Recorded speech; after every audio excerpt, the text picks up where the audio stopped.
First Dibbs question today, sponsored by Trantolo and Trantolo, your personal injury law firm.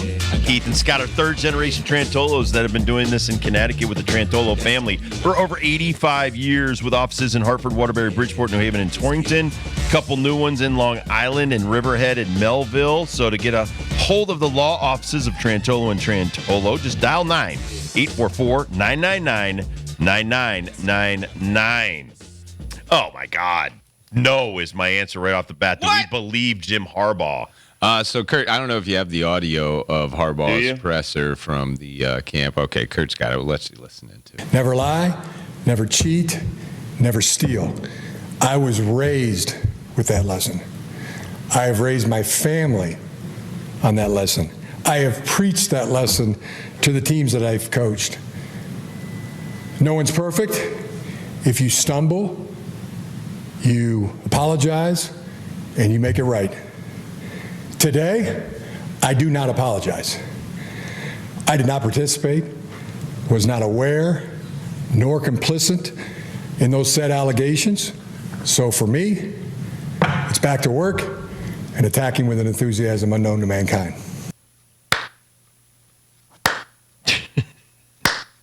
Oh, you're giving them the slow clap. Oh, that far, huh, Ben? Great performance, sir. a valiant effort, but I do not believe him. I don't think it matters.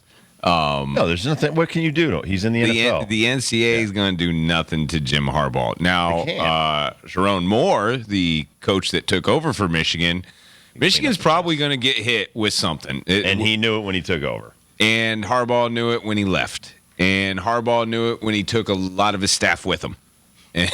And I always say this, man, whenever a successful NCAA coach goes to the NFL, see what they're leaving behind, because it's most likely an NCAA violation. Now, in reading a lot of these violations, a lot of them are back to the old NCAA BS, man. Like a lot of these things, you're just throwing stuff on the pile that Ohio State and Illinois and everybody under the sun's been doing as well. It's like trying to get violated for sending a text message to a sophomore in high school and outside of the recruiting window. Okay, whoa, you got him on that one.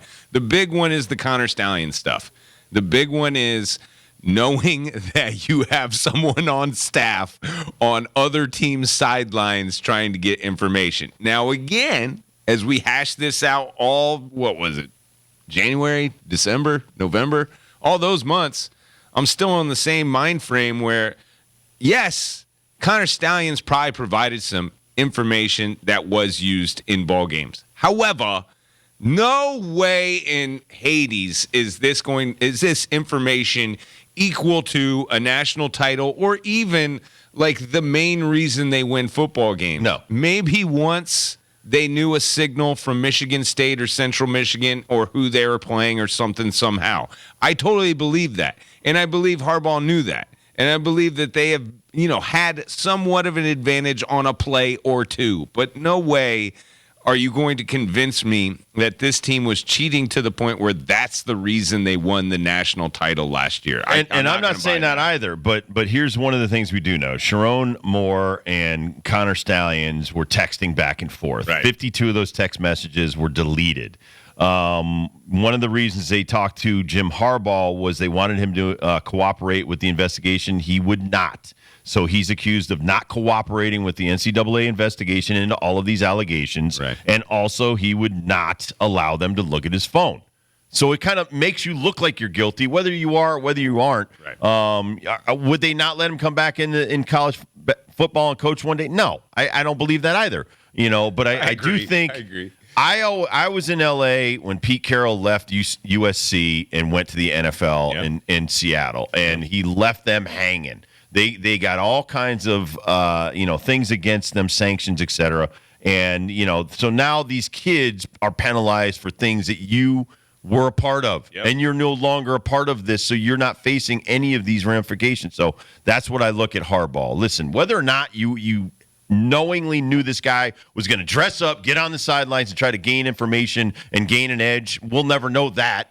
But at the same time, listen, once it came to your attention Did you go to what's the office of Compliance? Did you go to them and say, hey, I just learned of this stuff and things like so? There's certain things that you have to do as a head coach. Did you do any of those things? So there's ways that you could have proven that you were not guilty of any impropriety by doing a lot of these other things, and you didn't want to get involved. You didn't want to help the NCAA, and you wouldn't let them look at your text messages in this case. And I understand that because I don't believe the NCAA has any kind of power anymore in their capacity. I really don't. Like, especially when you're facing big-time universities.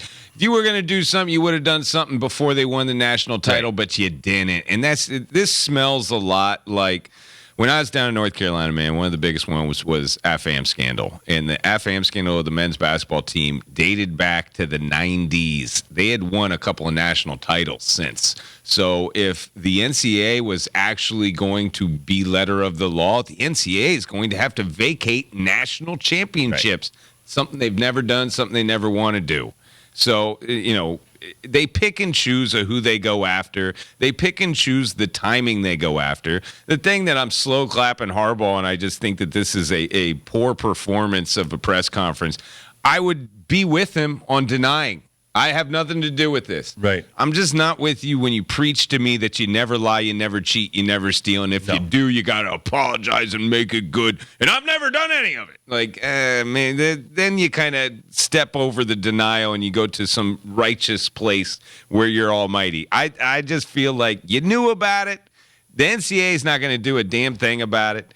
Michigan's probably going to get penalized, and like Dibbs says, that's going to go to kids. Right. That's not going to go to Harbaugh or any of his coaches that fled the situation. I just don't like getting preached to by the guy that knows that he did it.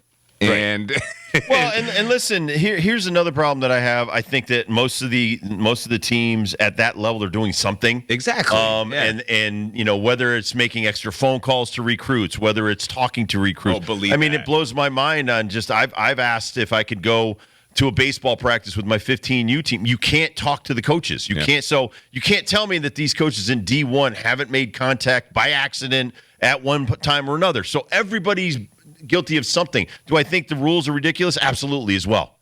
Some of these rules are incredibly ridiculous and restrictive. So, listen, I like Jim Harbaugh. I like Michigan. I'm glad that they won the national title and he's moved on, but I don't think these kids should be penalized for what these guys before them did. And we'll see what happens, but I feel like the NCAA is going to let's put the hammer down on them to show them we still do have authority, Dibbs. That's crap. Yeah, I hate when they do stuff like that. All right, when we come back, let's do the NFL news. Some of these guys are still not in camp. Hassan Riddick still not in camp, getting $50,000 a day fine.